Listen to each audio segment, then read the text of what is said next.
I am Erin Patton, metaphysical master in a millennial age, and it is my life's purpose to guide you and organizations along an enlightened path.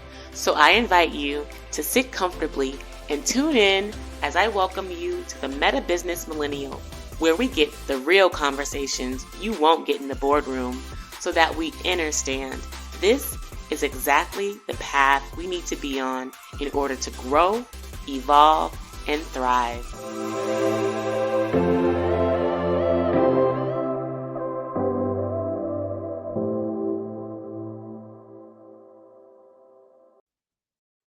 Greetings, I am Erin Patton, also known as Master L, and welcome to today's special episode of the MetaBusiness Millennial, where I am joined by a special guest and a dear friend, Romi, who many of you may know from her fame and amazing story on the L Word to what she's doing now as an amazing, inspiring coach. And we're going to get into all of that, including how we met, which was a fantastic story as well in today's episode. So welcome, Romi, to today's show. Thank you for having me. I'm so grateful to be here.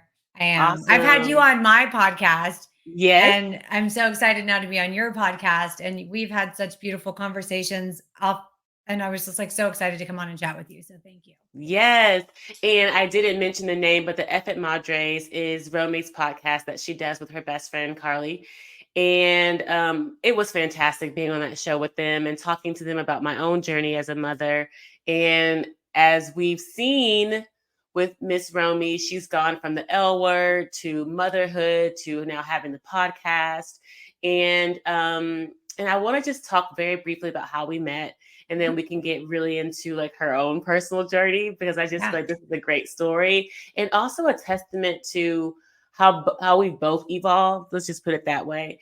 Because earlier this year, February of this year, we were both in Washington, D.C. During Black History Month and celebrating a really phenomenal occasion, which I feel like did not get enough press coverage. And many of you probably didn't even hear about it yourself unless you were following me.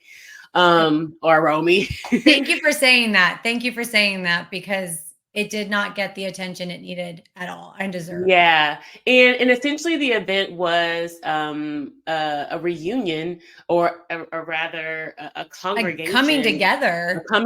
A convening that never happened before between historical Black figures. And these are Black, I'm talking about big names like Malcolm X, like Rosa Parks, Jesse Jackson, Ida B. Wells, Booker T. Washington, like literally you name the Black Martin leader, Luther King, everybody. Martin Luther King, everybody, anybody you name in Black history, their family member was there. And that was the first time in history that something like that, first of all, had ever been achieved. Like they've been talking about it, but successfully planned and successfully executed. And then they had an event at the White House where our now presidential nominee Kamala Harris appeared. And we were there. We were there and we saw her. So it was the descendants of all of these incredible families coming together. And Kamala's up there speaking, right? We're sitting right there together watching her. And it is so crazy because now fast forward, here we are. And we're like, we were just in the White House. We just saw her spoke. And now she's running for president. Yeah. It's amazing, actually. And also, like I said, a testament to our growth and our evolution that we are able to occupy rooms like this, because I, of course, dreamt about this and knew that I would be a leader and on these great stages, but I didn't think I'd be looking like this and being like me doing it. You know what I'm saying? Like I thought I would have to be a whole different type of person to be in these spaces, but here we are, very tatted up, very ourselves. That's why we were drawn to each other, is because we're in this White House event, you guys, and like everyone's, dressed for White House, and this is like super, and her and I are still dressed like looking good, right? Cleaned up nice, but like we're like, oh, you're tatted, you've got tooth gems, like we're gonna find each other, right? Like so we did, and we just vibed immediately, and you shared a little bit about like your spirituality and a little bit about like your coaching, and I immediately was like attracted to that energy because that's what I'm doing. And we kind of just stuck together through the whole event, like instant instant friends. Instant friends. And this is also what we speak to in my work of the metaphysical work, the spiritual work is like when the vibes, the vibrations, attract the best energy. So the more Yes. you tend to yourself, the better you feel, and also the better quality of relationships you can attract to your life. And you're shaking your head, saying Amen. amen. So I want to now, this is your turn, Yeah. your time to jump in and explain, like, yes, yes, yes, yes. I know this now, but when you look back at yourself, like the L word, Romy, where I feel like most people still, put you in that box. Mhm. Like, how would you say your life has evolved, and what would you even say to yourself back then? It's so funny because I'm probably in the best, like, I'm going through one of the hardest seasons of my life right now. But I'm also in the best season of my life right now. I don't even know how to Mhm. like explain that, but it's a very challenging moment for me right now. But I'm so proud of like who I am and how I'm navigating through it and where I've landed. And the L Word that I did was a reality show called The Real L Word, based off of the L Word, same franchise, same people on Showtime. And I was 30 when I started that show. I'm 42 today. I'm a mom. Um, I'm working on my own business. I'm coaching others. I have my podcast for moms. I'm on this journey of taking all of what I've learned to I want to help others. Anytime we get that enlightenment of like how to be better or how to have joy, you want to share it with people so badly. You want them to know that there's like light on the other side when we've gone through so much pain and so much darkness. And my life has been documented through an actual reality show, right, on public television.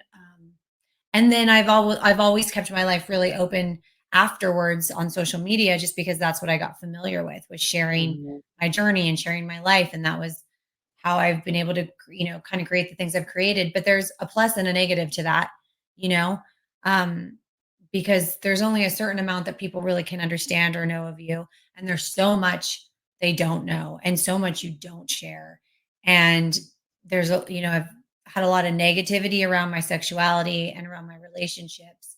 That's like I was on the L Word for a lesbian reality show. I came out bisexual on it. And that wasn't received well at all during that time. It was like I wasn't gay enough and I didn't have a right to be on the show and all kinds of things. And then through my journey of dating men and women over, the last few years since the show, I was my best friend said to me the other day, everything in your life is really good, Romy. Like you work out, you're healthy, spiritually. Like I'm very structured with like my healthy habits, but my love life, not my strength, right? And we talked about this in our conversation too. Like I'm really exploring that and understanding it. And recently did a massive deep dive that I'd love to get in with you in this conversation through therapy. But that's been an area in which I've really had to like look at and explore and where it comes from and how it gets involved with like our careers and our journeys and how we show up as friends and how we show up as mothers and how we show up for us. I mean, it's that quote they say, you accept the love that you think you deserve. And this all That stems part. from like our childhood. It does. It stems from unhealed trauma and childhood trauma and relationships with our fathers and relationships with our mothers. And you're either going to do that work and you're going to dive into it and explore where it's showing up in your life, right? Or you're not. And I'm currently been in a season of it is time. It is never too late. I am not too old. And it has definitely showed up in my life in ways that as a mom, I don't want to. And as a woman, I know I'm meant to like be up here in terms of like my space. And so I want to get there with that. I feel like other Yeah. areas of my life have been easier to get there in, but in terms of my sexuality and my love and it's been a challenge. Mm.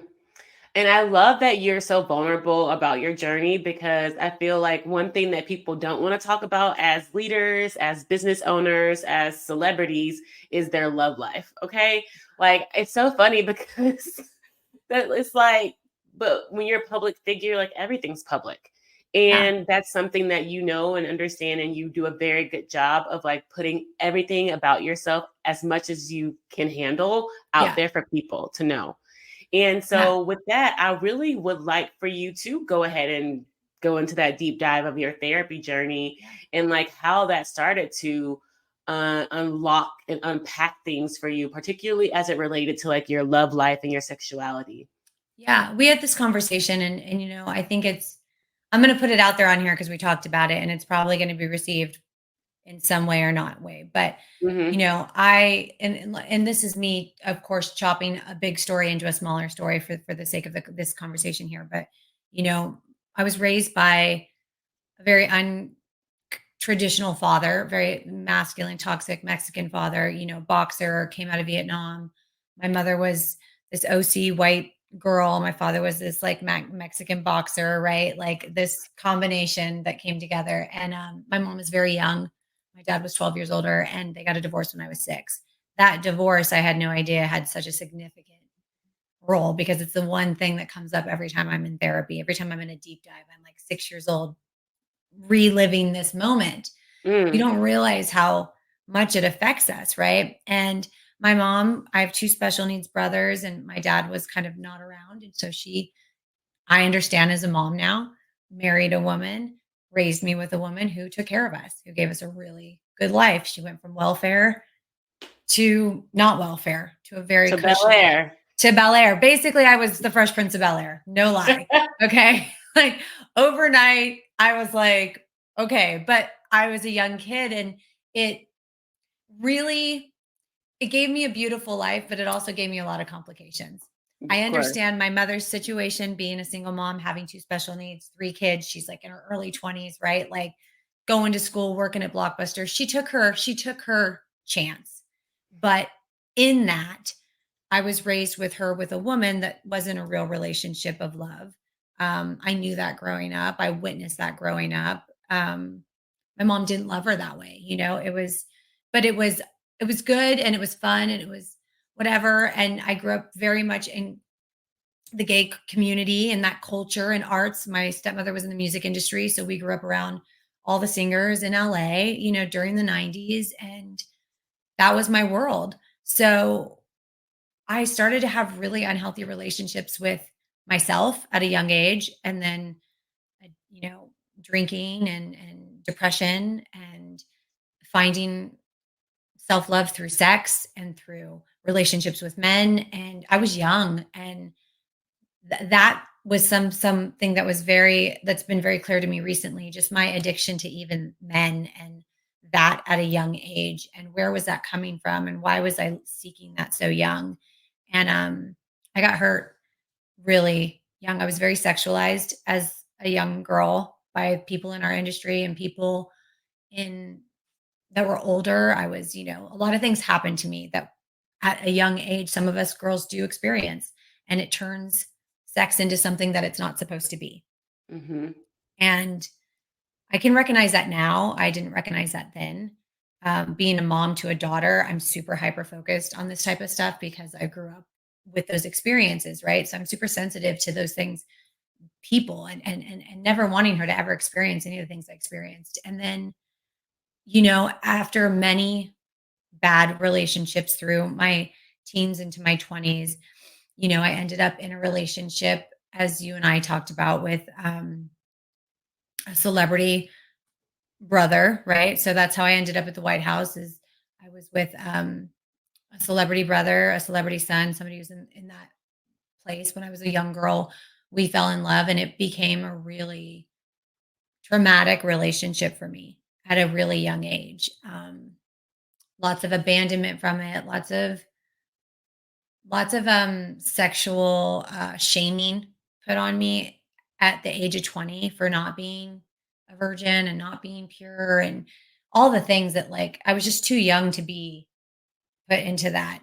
And slowly over time I found that women were safer for me. It was an Mm. option because I had grown up seeing it as an option. It Mm. was an option because it was always an option, right? In my family, this was my lifestyle. So that became a place where I found safety and connection with women that I could not find. I still haven't found with. Yeah, coming back in, I started to have my relationships with women, got onto the L Word, and they were kind of documenting the life of lesbians in Los Angeles that were like in that scene. I was hosting parties at the time and very active in that scene. And so I did 3 years, I did like 3 seasons, more than 3 years of being now this like public figure for lesbians, right? For the LGBT community. And we did the prides and we traveled and we did all the, all the events everywhere. And this became, I'm an identity coach now, but I can see how then that became my identity. Mm-hmm. It became, this is who you are now. Your Yeah. value is from who you're with romantically. Your value is not that you are Romi, a human being on your own human experience and journey, but that you are now the woman who's with women and you represent that, and that is who you are, and don't let us down. And my attitude through that experience was, I don't really care if I let you down. I don't know if I'm letting me down, I don't know if I'm being true to me. And now there's What like, is going on? I don't know, my phone. Um, so I ended up, coming out bisexual through the end of the show and getting, like I said, a lot of hate through it. And it's been an interesting journey since then, since leaving the show, becoming a mother, going through a divorce with my daughter's father, and my daughter's 8 now, exploring who I am over the last 8 years. And that's been in and out of, motherhood changes us. It just really makes you look at yourself, and it really makes you, I don't know. If you choose to, I chose over the last few years after some unhealthy relationships after my divorce to get into therapy, to get into EMDR, and to really do some like deep work. Yeah. Why is this area of my life just so not clear? Why does it feel so not right? Why is it not feel like the one thing that is settling with like my soul? Where am I off? And what do I need to do? And I was engaged recently to my best friend, who I live with, Jenny, who I've been friends with forever. So we've been friends for 17 years, and we both came together through a pretty traumatic experience of things in our lives. That happens, and it was safe, and we have a deep love for one another. But our friendship really turned into a romantic relationship that really turned into a healing relationship. Mm-hmm.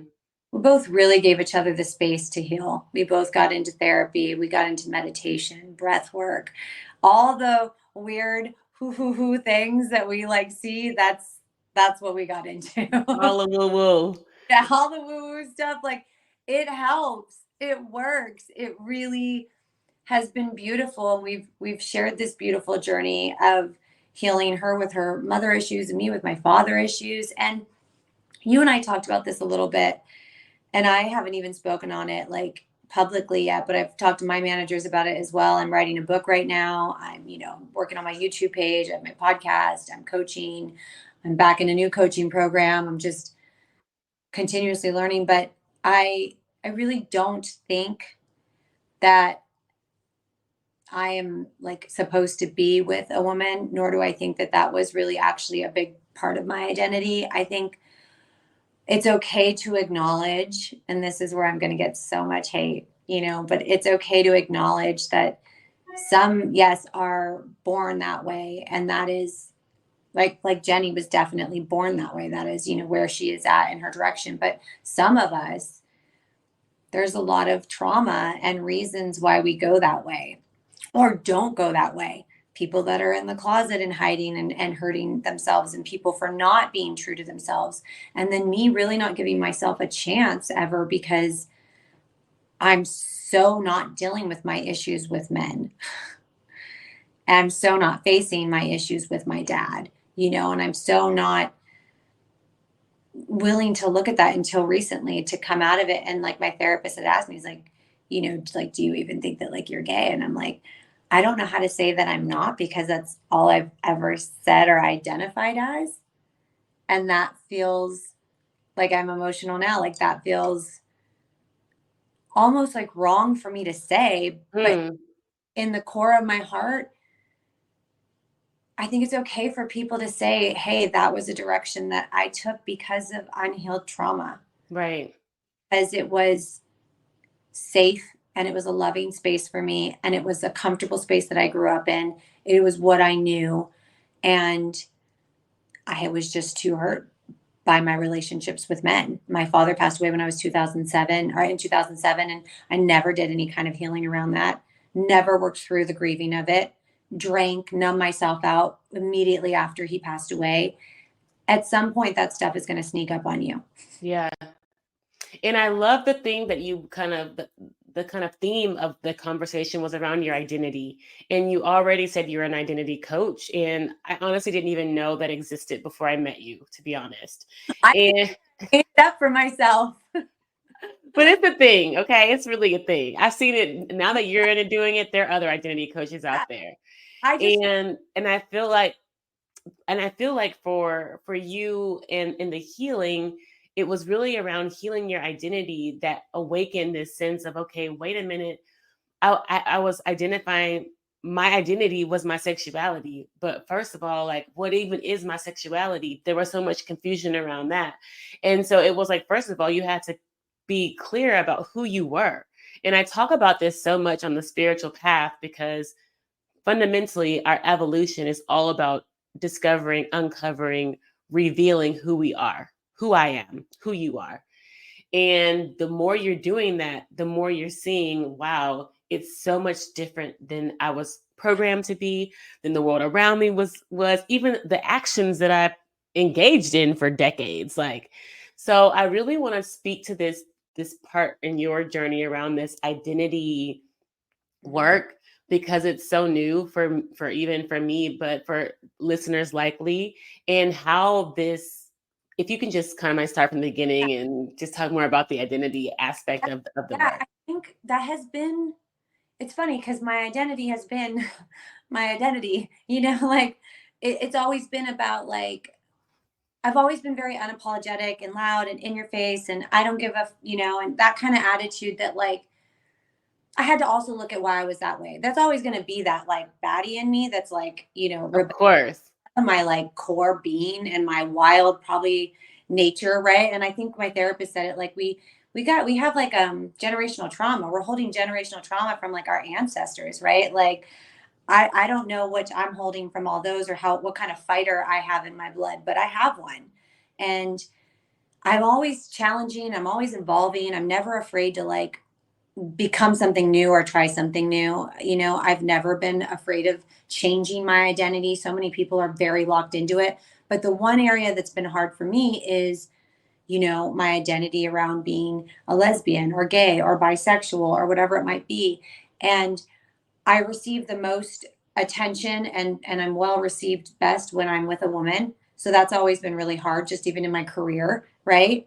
Um, I get more of my followers that are more loving and supportive to me if I'm with a woman. And when I'm with a man, people just trash me, right? They just trash me. And that already is hard because I'm already so unfamiliar with what it's like to be with a man. It's so,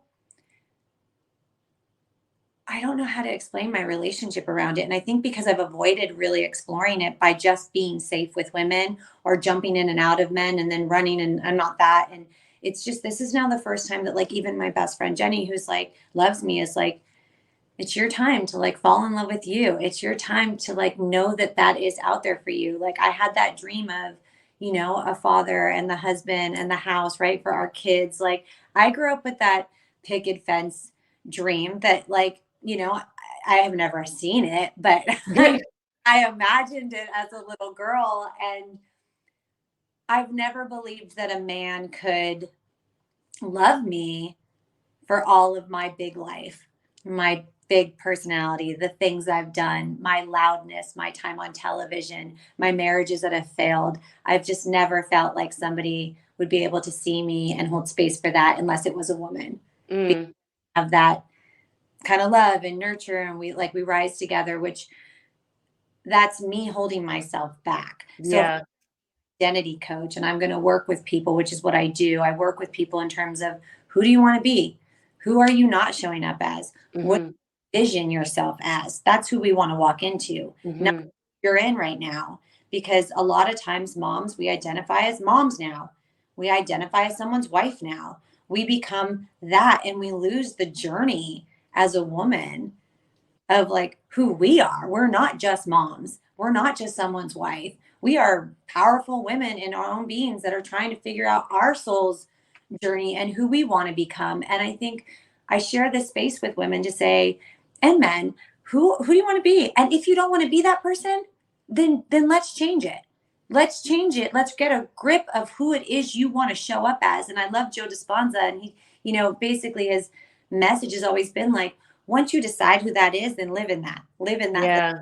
you are. And that Yeah. is who that is. The same way we manifest the finances and the money and the abundance, right? Like you want to manifest and live in the space of this is who I am. So I'm doing all this work. I'm in coaching. I'm in therapy, and I'm like that. Where I'm not living my truth is I'm not living my truth of I'm a woman who's going to be really loved by a man. I'm going to share that with a man. I'm a woman who's going to have that type of love in my life. I'm not I'm not putting it out there. I'm not receiving it. I'm not living it. I've taken it off of my identity. Mm. So where is it going to show up? It's not going to show up. But that's me depriving a part of me. That's something important to me that Yeah. I do want to experience on a romantic level, on a spiritual level, on a sexual level, on a comfort level. And so I had to really break some things open this last year, and my relationship with my fiance, turn our relationship into a beautiful friendship, be honest about where I feel I stand and what I'm really looking for. And also know that a lot of people might take what I'm saying and be like, I never want people to think that I'm saying that like people that are lesbians or gay or whatever it may be are that way because of trauma, but some of us are. Yep. And I happen to be somebody who believes this had a lot more to do with my issues with my father, with the way I was raised, with the issues with the men that I've been with. And because it was such an available option and I fell into that world and then I became famous for it, it became an identity that I had to work through what my real identity was. And that is where I got inspired to help other people stop the drama of what your parents are telling you are, what you're supposed to show up for your kids as, how you think you're supposed to show. Who are you? Who are you? And how do you step into that? And coming out of relationships with people that are also not living their truth and not living their identity, and how harmful it is to the people that you love when you're not showing up authentically. You hurt people. I've hurt people. I've been hurt by not being my raw, honest, authentic self. Right. And that takes work. Uh, And that's essentially the work that I do, what this podcast really inspires is showing up in that authenticity requires also a word that we need to bring up in this conversation of worthiness. yes. And the piece about your identity you felt like wasn't being seen because you actually didn't feel worthy enough to be seen by a man. And you are really articulating that now. And to have the courage to say that is amazing, because I don't even think that people acknowledge the boundaries they place on themselves, the limitations they place on themselves because of what they've seen or experienced or what they haven't seen or experienced. So you hadn't experienced a healthy relationship with a man, you hadn't really seen a healthy relationship between a woman and a man, and then the ones that you did have practice with were abusive. So then, of course, your sense of identity around that would be away. And then coupled with that would be your worthiness. Like, I don't even feel like I can be seen by a man or appreciated by a man in the same way that I can by a woman. 100%, 100%. And even hearing you say that back to me, Erin, it's breaks my heart for like the girl in me, right? Like breaks my heart for the little girl in me that I know was like full of light and love and of the world. And then I look at me now and I go, how heartbreaking to think that I would never want my daughter to feel that way or my friends to feel that way, right? That they aren't worthy of some man out there to love them. And I don't say a man to put a man on a pedestal in some way, but for me, that is the missing piece for me. And maybe this right now is my season of self-love, right? And I'm Of okay. course, of course. I gotta figure out how to love me so much that I do know the worth that I bring and that I do know why I'm worthy. And I think that's been the journey is you don't think you're worthy. It's not that they don't think you're worthy. You don't think you're worthy. Mhm, And how do we change that? Because the only mhm. get that is to figure out inside that you are worthy of love, that you are not damaged and broken the way I was told when I was 20, the way men who have been insecure with my television days or my sexuality or how I've threatened them in some way. And so they've then, through their own insecurities and their own traumas, flipped it onto me. And I had to be Yeah, end of unhealed men, right? Or that am I part. receiving end of, you know, oh my gosh, my dog. I've had to be the receiving end of men that haven't dealt with their father issues, haven't dealt with their mother issues, right? Right. And I see that. I see this unhealed generation of men, right? Like throwing themselves onto women. And it's if we're not all doing the work, like this deep work about what's going on, we are hurting each other and we are limiting ourselves to like where we as humans are supposed to be, where we're supposed to be on a love level. The love that's lacking in this country and this world right now Yeah. is a mental health crisis. Agreed. And it's interesting that we started off like talking about like love and romantic relationships, but fundamentally this is a crisis of the human beings, the species of humans. Yeah. Because if women are being taught that I can only find comfort in women, and men are being taught, and we see the bro culture is super heavy. If men can only feel comfortable and supported by men, then how can we as a collective work in harmony?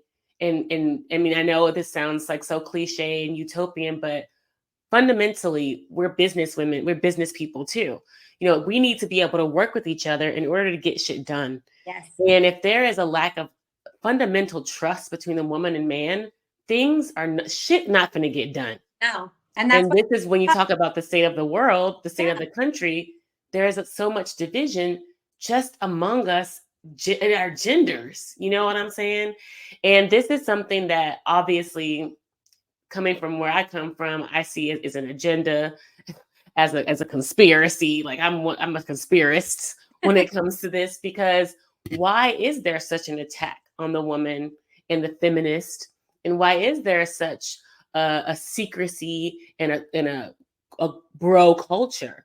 If there wasn't some sort of agenda to separate us, to divide and conquer, fundamentally. Yeah, and I don't think we need to divide and conquer, and I think I also like I acknowledge myself as I would identify, I think, obviously as a feminist, I am one for women, I am one for our strength, I am raising a strong daughter. I'm also a woman who values and appreciates old traditions of a man and woman together, like there's a combination of both where I think that the roles can be the roles and that's still beautiful. I Yeah. I don't think it degrades a woman playing into that role as being someone for her man and her family, right? But I also think we need to like step the men up to like, we're the woman where she is as well. It's just back and forth. And I don't think it has to be so extreme. I don't think it has to be one way or the other. And that's where I feel like coming together and having healed humans like that are coming together and working together and falling in love, like that right now is the next journey of mine. That is where Mhm. I've landed at 42 through the many marriages, reality TV, you know, engagements over the last year that have been public. Like it has been messy. It has been messy. It's been messy for people to watch, but messy for me to have to live. And Yeah, and I would just say, if you could just, as a friend, I don't think there's anything messy about living in your truth day to day.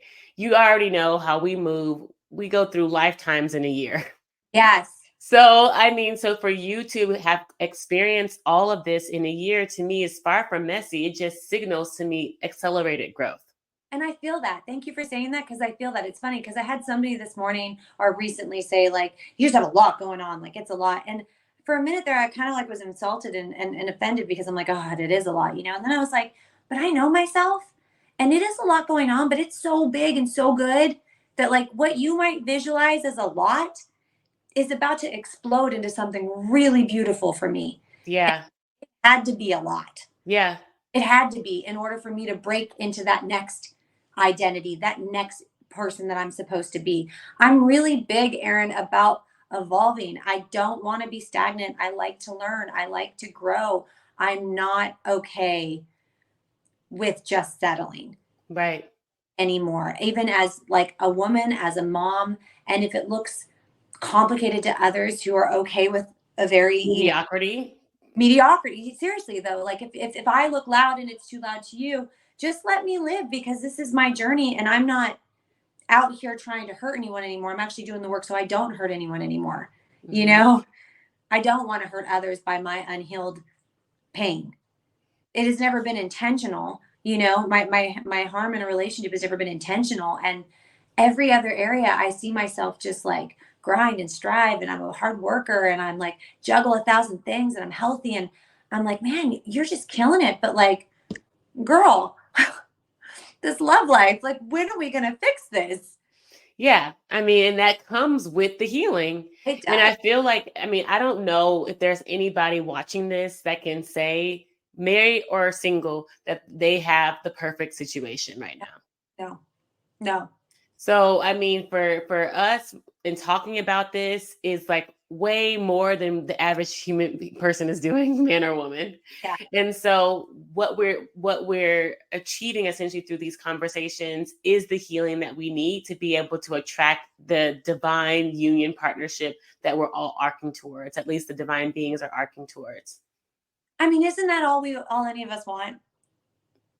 Is to feel loved, to give love, to feel love, to like, that's love is it. I mean, it sounds so cheesy, you know, but like the message of Jesus was love, right? Every religion, 100%. the message is love. You know, every philosopher, it's love at the end of the day. So it's like, of course it's going to be one of the heaviest things in my soul.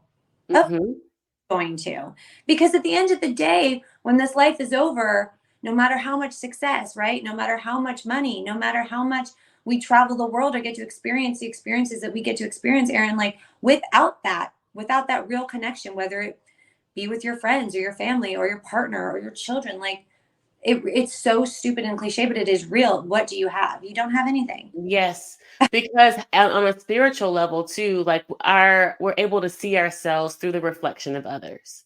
And so, I mean, when we talk about like what we attract, blah, blah, blah, it comes from ourselves. And so the more we're able to see ourselves and other people, especially beautiful relationships, the more we come to love and see the beauty in ourselves.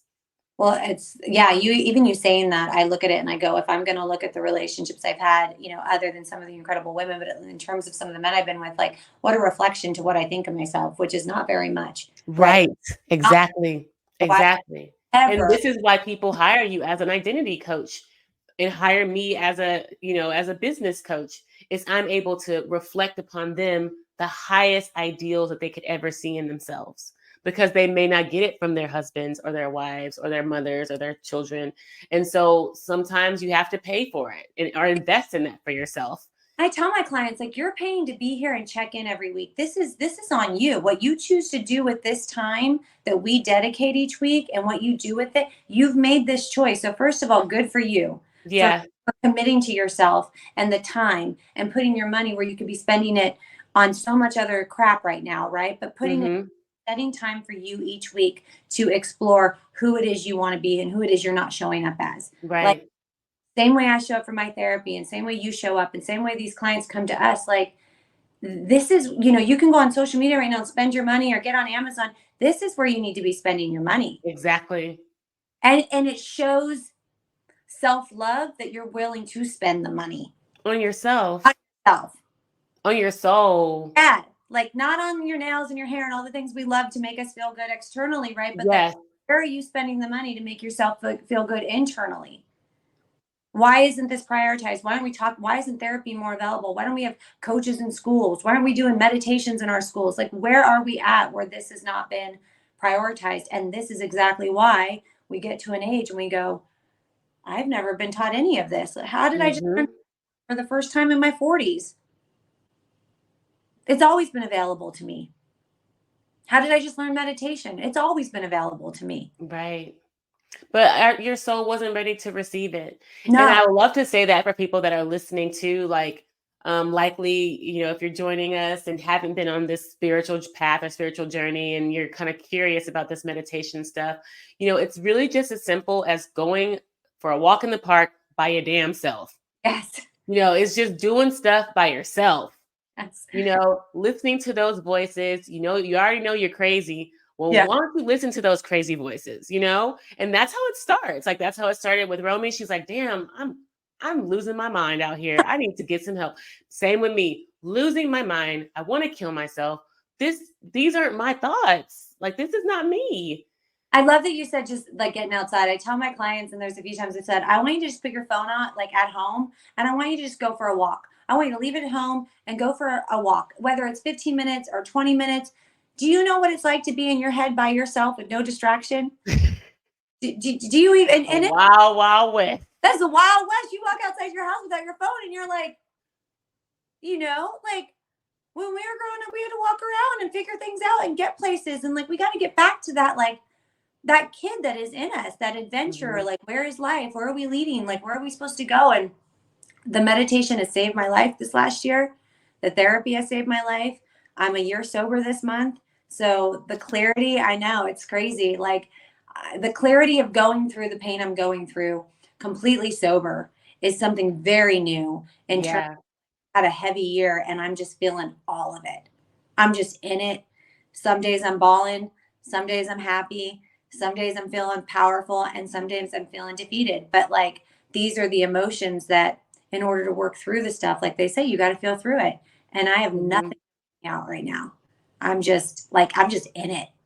I'm just like raw dogging, like in it right now. Like, and that's beautiful, because the numbness is a place where I feel like a lot of us were comfortable, but post-pandemic, you can't be comfortable not feeling anything, because you're feeling stuff. And the more that you're allowing yourself to feel, the emotions it's a short way of saying energy in motion. It's literally energy moving through your body that's trying to find the right place to get you to where you want to be. Yeah. Because this is the day and time where we are able to live out our gifts, have what we want. Like the dominance, that age is over. And it's really time for the individual rising in service to the collective.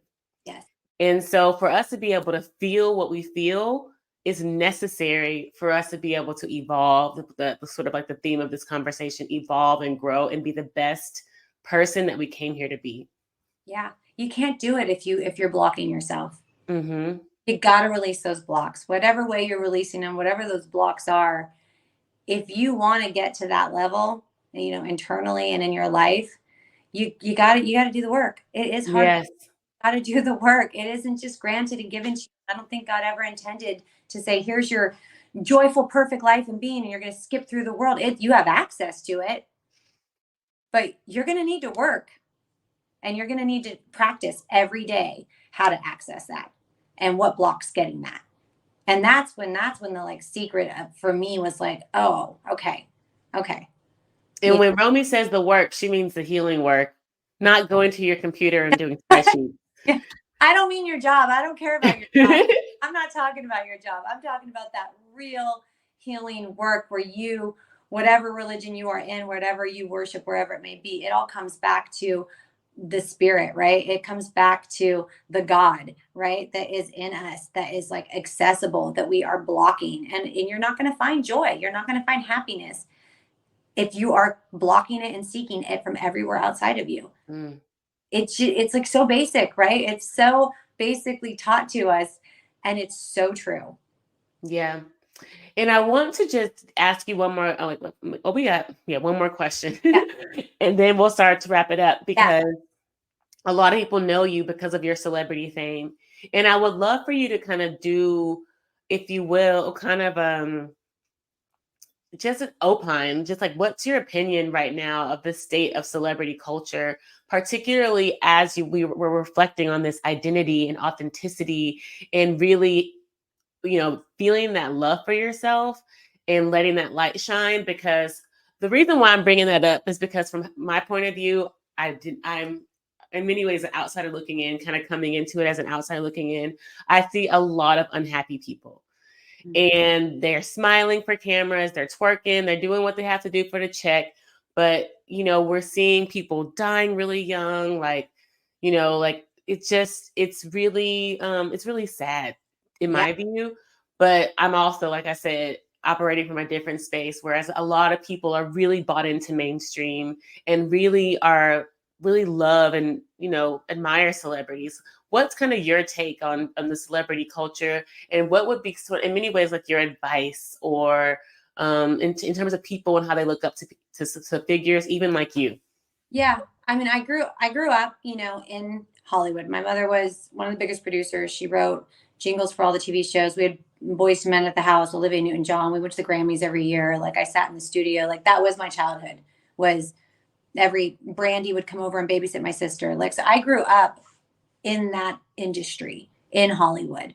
Then got into acting at a younger age. Been in it my whole life, right? And then got into a relationship with a really public celebrity person who is part of a big celebrity family on and off for the last decades, 2 decades. And then also had my own time on television, right? On being on Showtime.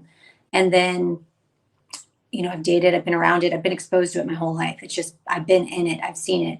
And it is what you say. It's the amount of trauma going on with so many of these famous people that are, that we have our younger generation like watching, worshiping, wanting to be, and they're human beings. They're fucked up human beings like anybody else that need to do the work. They're doing a job. Their job is to perform, act, sing, write. Let's acknowledge them for their job. The same way we acknowledge a coach, a teacher, anybody else that's playing a role and getting paid. But the type of idolizing and worshiping and like obsession that we have with this culture is so unhealthy, because a lot of these celebrities, not all of them, but majority, and some of them are doing a beautiful job, like they need to speak up about these issues. They need to talk about the issues that they're going through. They need to make themselves real and not perfect to society. I would think it would be helpful for kids to know more of like what they're dealing with, as opposed to being just showing up, smiling, looking good, doing the movies and stuff like that. And like people idol, and even like on a level with me, which I'm such a low grade of, like even on that list, but like you watch and you think, and you assume and you obsess and you comment. And if you're watching and you want to support and be a part of what they're doing or what I'm doing, like, thank you, right? Thank you for supporting my journey and my work. But to jump in and decide that people for the little bit that we share or the little bit that you saw on television or a movie or a red carpet, you don't. And there is now this culture through social media of like, you've got access to anybody to say whatever you want, decide what Yeah. you want. And it's like, we didn't have that growing up. We went to the movies and we left, and all we had was a poster, like we weren't acting like this, we weren't like jumping into their lives. And like people write some mean stuff. They are just like warriors behind their little like computers. You know what I mean? And it hurts. Everyone's a human being. Everybody is a human being, whether they are the most famous person, the president. They are no bigger, greater. I don't think that way. I'm pretty sure Aaron, you and me are the same in that. Like I don't put anybody above me or below. Like we are just human beings. And Mm-hmm. goes to the people that are doing amazing work here on earth, right? I can acknowledge a great performance and a great movie and a great singer and all that, but I'm looking for people like you. I'm looking for people. These are the stars. And so like even on my YouTube page, when I'm interviewing people, I'm interviewing real people doing really good things with real stories, because those are the celebrities in my life. Mm-hmm. Those are the people that deserve to be pedestaled and their businesses grow and making all that kind of money that some of these actors are making. Like I'm just mind blown of who gets access to that type of life and who doesn't and why. And so, yeah, I wish that more people would just recognize everyone's just doing their job. Everyone's just trying to get through life, and nobody's perfect. No one's perfect. I love it. And especially for those of you that find yourself kind of celebrity idolizing, it's okay, because it's part of, like I was mentioning before, part of the program. This is kind of how we were raised, the kind of queen matriarchy culture we kind of grew up in, is to idolize idols and celebrities, and Which very we much what. not to. Hmm? We were told not to, because it will hurt you. I mean, like biblically. Yeah, we were definitely told, like we were in church, like don't worship false idols, but no one knew what the fuck that No. meant. You know what I'm saying? Especially when you have the MTV and magazines and things like that. So we wouldn't classify those as idols, Right. particularly at a young age. Right. And so it still continues though as grown people. And so I'm really speaking to our audience of folks that maybe find themselves comparing or admiring a little bit too much the celebrity culture, and just really coming back to the truth that we are all the same. We're all walking a very similar path, and there is nothing that I need to covet from that man or woman that I don't and cannot get from my damn self. And that's really what I would like for more people to kind of step into, that sovereignty and power, so that we can get those same 8-10 figure deals and business opportunities that celebrities get, knowing that we have that same star power and we're born with it. Yeah. And so that's really kind of the point that I'm really wanting to drive home based off what you were sharing. I appreciate you saying that so much. I think it's such a solid message. And I think so many of us don't know we have access to having that grand life and being our own big, grand idols of ourselves, and have access to that. Yes. And the access comes from doing the work. To your point, doing the healing work, realizing who you are, recognizing who you are, and then if you feel like you're powerful and strong enough, accelerating that path, like both me and Romi have done, getting coaches, getting healers, getting therapists, creating our own podcast, who not giving a fuck about people calling us crazy or what we're having to say, because we understand like this is the path to getting to where we want to be. That sovereign, wealthy, happy, pleasurable state of being. Like no one has experienced this yet. And we're kind of like the forerunners, leading edge of this life. And we look goddamn good doing it too. So that's the best part, is like, you know what I'm saying? Like we like are aging gracefully because we're caring for ourselves and we're loving ourselves. That's the key. We're aging gracefully because we're taking care of ourselves. We're loving ourselves. That's why we see so many women too right now looking like getting older, being moms. We don't look like we used to because we're getting access to parts of like, we're not dying off. We're just beginning still. Yeah. Absolutely. And so with that, I want to, I don't know if you have any offerings for the audience that you want to share, or at least tell people where they can find you. Yeah. Please follow me on social media. It's Madre Romi. My website is madreromi.com. And then my YouTube page is The Real Romi. And that's where I'm having real honest conversations with, like I said, the celebrities in my life. And then my podcast with my best friend Carla is The Effort Madres. And we have a Madre every Monday who shares her effort moment. Yes. Well, for all of you that are interested in hearing more from the MetaBusiness World podcast, MetaBusiness Millennial podcast, you can check out the MetaBusiness World content and my content at erinpatton.com. And also follow me at I am Erin Patton. And I want to thank you, Romi, again for being on this show, for telling your authentic, vulnerable truth. Girl, I love you so much. Thank you. Thank you. All right. See you guys.